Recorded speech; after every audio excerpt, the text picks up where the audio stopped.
So the next topic is fruits from ovary. We were doing post-fertilization events, and the next one is fruit from ovary. We have already seen how ovules will develop into seeds. So children, the ovary develops into a fruit. Transformation of ovules into seeds and transformation of ovary into fruit will take place simultaneously. That means the time when ovules are getting transformed into seeds, at that same time ovary will also be transformed into fruit. Both the processes will take place simultaneously. The wall of the ovary develops into pericarp. So the wall of the fruit. So the wall of the ovary will be now called as pericarp. Few fruits may be fleshy like guava, orange, mango, but certain can be dry, for example groundnut and mustard. Fruits generally are of two types. One is true fruit and the other one is false fruit. Now why do we call true fruits as true? Because these fruits develop from the ovary, and this is the only organ or the part which will develop into fruit. This is the original thing which we have studied earlier also, that ovary is the one which will develop into fruit. So such type of fruits are called true fruits, and when this process is going on, other floral parts like sepals, petals and stamens all will fall off, they will degenerate, because now they have no use. So such example, there are so many plants which are true fruits, and so many fruits are present which are known as true fruits. Generally the fruits are true fruits, but sometimes few fruits are formed from the parts other than the ovary, like thalamus. Now you know what is thalamus. It is the swollen part. You see, this is thalamus, swollen basal part from where the pedicel is attached. That is called thalamus. And sometimes this thalamus contributes in the formation of fruit, and since thalamus is the one which is getting converted into fruit and not the ovary, then such type of fruits are called false fruit. Examples are apple, strawberry, cashew. Okay. Then children, certain fruits are also known as parthenocarpic fruits because they develop without fertilization, and such fruits are called parthenocarpic fruits. Examples have been given: banana. Other examples are shown here. Generally watermelon has lot of seeds, but nowadays hybrid watermelons are without seeds, so they are parthenocarpic. Parthenocarpic can be induced through the application of growth hormones, and such fruits are seedless. Now, how did we come to have this kind of watermelon? Otherwise, the watermelon has a lot of seeds.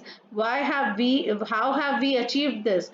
We have used a lot of growth hormones, and so we are getting now seedless fruits or parthenocarp.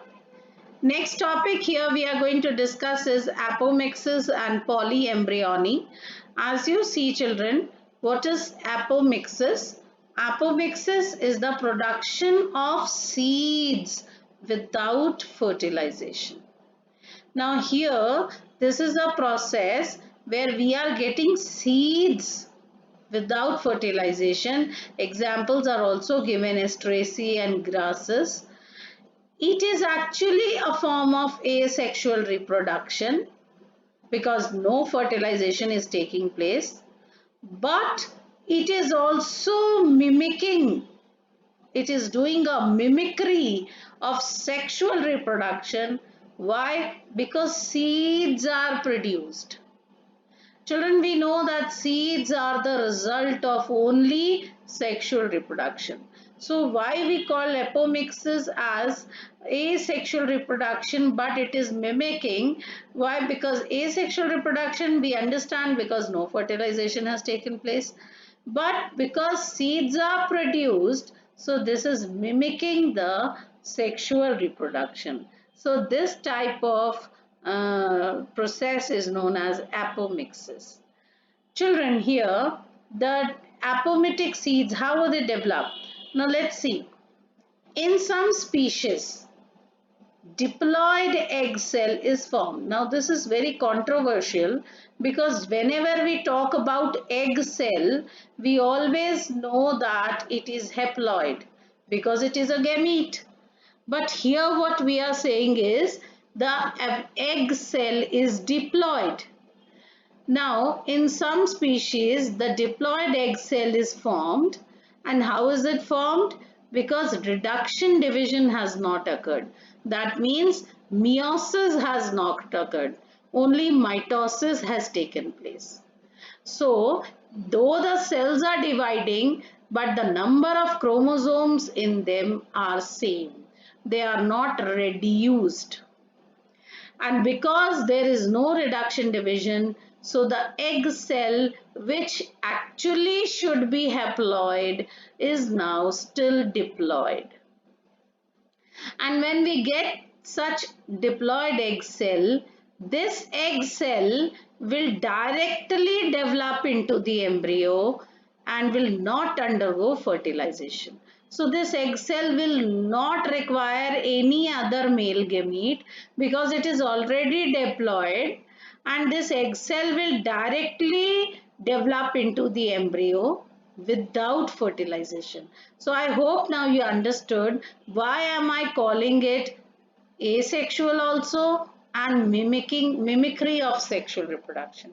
So this egg cell has developed in many species, example many citrus and mango varieties.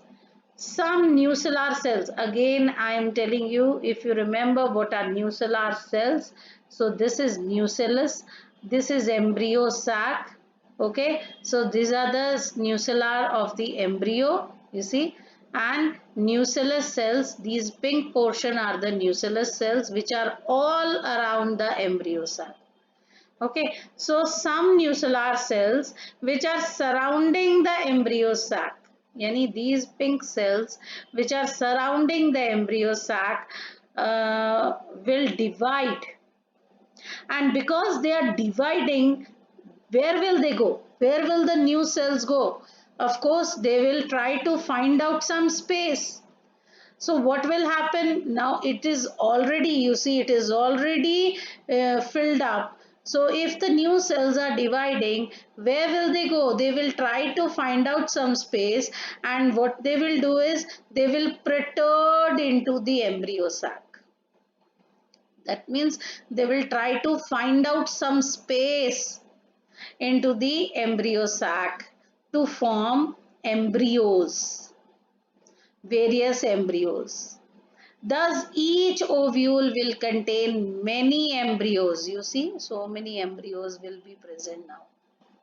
Okay, this is the normal embryo, and these are the nuclear embryos which are formed by the nuclear cells. Okay, so many embryos are formed. Now, because many embryos are formed, so this process is called polyembryony. So occurrence of more than one embryo in a seed is called polyembryo. So I hope you have understood what is apomixis and polyembryony. Now, why are they important? Why is apomixis, importance of apomixis in hybrid and seed industry? Let's see. If the seeds from hybrids are sown, this is very, very important, so pay attention. If the seeds from hybrids are sown, the plants in the progeny will segregate and lose the hybrid characters. Suppose I am using the seed, suppose I have made a hybrid, ठीक है, मैंने एक hybrid बनाया, I have taken two different plants और हमने उसकी best qualities को एक ही वैरायटी में डालने की कोशिश की, तो यानी I have made a hybrid, and मैंने जब हाइब्रिड को उगाया तो मैंने उसके सीड्स ले लिए, ठीक है, और अब मैं अगर इस सीड को दोबारा से उगाऊंगी तो अब इनकी जो प्रोजेनीज निकलेंगी हाइब्रिड की, जरूरी तो नहीं है ना कि they will have those qualities which I had chosen. क्यों जरूरी नहीं है? क्योंकि हर बार जब गेमीट्स बनते हैं सेग्रीगेशन होता है। You remember whenever the gametes are formed, the segregate, they become haploid from diploid, meiosis होती है। और अगर meiosis होती है और segregation होता है तो कभी ऐसा होगा कि एक पर्टिकुलर जीन जो मैं चाहती थी हो हर बार, वो नहीं आया segregation की वजह से। सो मैंने इतनी जो मेहनत की, ठीक है, to make this hybrid, I have done lot of hard work, I have spent a lot of money, time, everything in vain. Everything is lost because due to segregation I lost those characters which I wanted to be in my progeny. So production of hybrid seeds is costly. So hybrid seeds are also expensive because I have to spend lot of money. I have to, choose the best character for my hybrids. So it is expensive. So if the hybrids are made into apomix, but अगर मैं hybrids को directly sow ना करूँ, ठीक है, normal method से सो ना करूँ, अगर मैं हाइब्रिड्स को एपोमिक कर दूं तो एपोमिक्स में तो सेग्रीगेशन होती ही नहीं। Apomictic seeds will not undergo segregation because they do not perform sexual reproduction. So there is no segregation of characters in the hybrid progeny. And if there is no segregation, whatever character I had used for the first hybrid, even in the 10th generation, those characters will be maintained, and as a farmer I will be keep using those hybrid seeds to raise new crop every year. Is it clear now? I hope you have understood. So in apomix seeds, segregation has not occurred, and so whatever character I want my hybrids to have will be maintained from generation to generation, and this is what is the advantage of apomixes in the hybrid industry. So children, I come to the end of this chapter. I hope my videos have helped you a lot. Take care of yourself, and then now we will be coming up with the next lesson, that is third lesson of your NCERT.